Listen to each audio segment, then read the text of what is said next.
Dia dikutuk karena dia durhaka. Kalian mau juga jadikan pari? Kalau yang ini mirip apa ya? Hari ini schedule kalian nemenin aku ke pasar ikan. Di sini kalian akan belajar apa aja ikan yang ada di Indonesia. Karena nanti gue kalau nggak jadi Menteri Perdagangan, jadi Menteri Perikanan, gantiin Bu Susi, oke? Nah, jadi gue mau belanja ikan-ikanan buat gue masak sekaligus buat gue stok di rumah. Nah, ini gue lagi milih ikan kakap kepala merah. Kebalik ya, kepala kakap ikan merah. Gimana sih? Kepala kakap merah maksudnya. Jadi ini nanti mau aku bikin gulai, kalian akan nonton, itu seru banget. Aku belinya sekitar 475 kilo. Waktu itu udah aku ajarin cara pilih ikan. Kalian ingat? Pokoknya yang insangnya merah, masih seger, dagingnya belum benyek, paham ya? Nah, ini kebetulan ikannya lagi ditimbang sama abangnya. Saya langsung masuk ke spot penjual karena saya ingin lebih mendalami peran, sembari mengontrol apakah benar dalam membelah ikannya. Jadi di sini aku custom ke abangnya untuk kepala kakapnya dibelah dua, pokoknya dibersihin. Tapi beneran deh, cita-cita gue tuh jadi Menteri Perdagangan, kalau nggak Menteri Perikanan, pokoknya yang bergerak di bidang ekonomi, di pangan.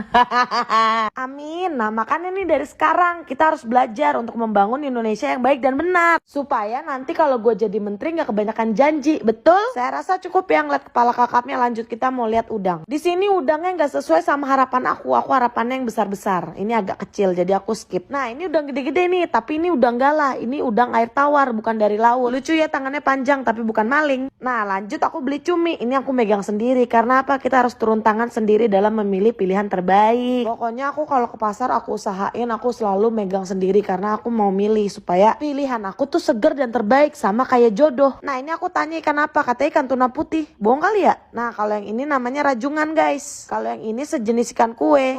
Kue, siapa mau kue? Jadi inget biskuit. Gak cuma air laut, ini juga ada air tawar, namanya ikan mujair. Nah, ini nih kesukaanku, megang-megang kepiting. Kayak kalau ngeliat kepiting hidup tuh bawaannya pengen megang gitu loh. Ini aku beli kepiting gede banget, segede rezeki kita. Aku beli sekilo, jadi yang satu gede, yang satu agak kecil. Cara milih kepiting yang fresh itu kalian toel aja matanya. Kalau misalnya di toel itu matanya masuk, berarti masih hidup. Terus cari yang kelihatan dagingnya, paham gak? Di sela-sela sendinya gitu. Tuh aku beli sekilo, kelihatan kan? Udah kelihatan aja biar cepat, jangan ribet jadi orang. Nah, ini namanya kerang kepah. Ini juga kerang kepahnya masih hidup tuh, kan ketutup. Maaf ya guys, aku pakai plastik. Kalau nggak pakai plastik nanti airnya rembes. BTW kalian tahu nggak sih aku dapat uang ini dari mana buat beli semua ikan-ikan yang tadi? Aku dapat uangnya cuma dari baca novel Vizo. Akhir-akhir ini aku baca novel yang berjudul Menikahi Presiden Lumpuh. Ceritanya tentang dua orang yang menikah tapi mereka nggak saling cinta. Sampai suatu saat ada hal yang nggak terduga yang membuat cinta tumbuh di antara mereka berdua. Wanitanya namanya Risa. Dia terpaksa menggantikan sepupunya untuk menikah dengan presiden direktur yang lumpuh. Risa terpaksa bertahan meski pria ini sering kasar. Ampun. Dan gilanya adik laki-laki presiden ini malah jatuh cinta sama Risa. Seru banget ceritanya. Yuk langsung cek Vizo Novel karena nggak cuma bisa baca novel secara gratis tapi juga bisa menghasilkan uang. Mau dapat uang langsung aja download Vizo. Nah, kalau ini namanya kerang darah. Kerang hijaunya rapi banget guys. Kita roboin kali ya biar ibunya marah.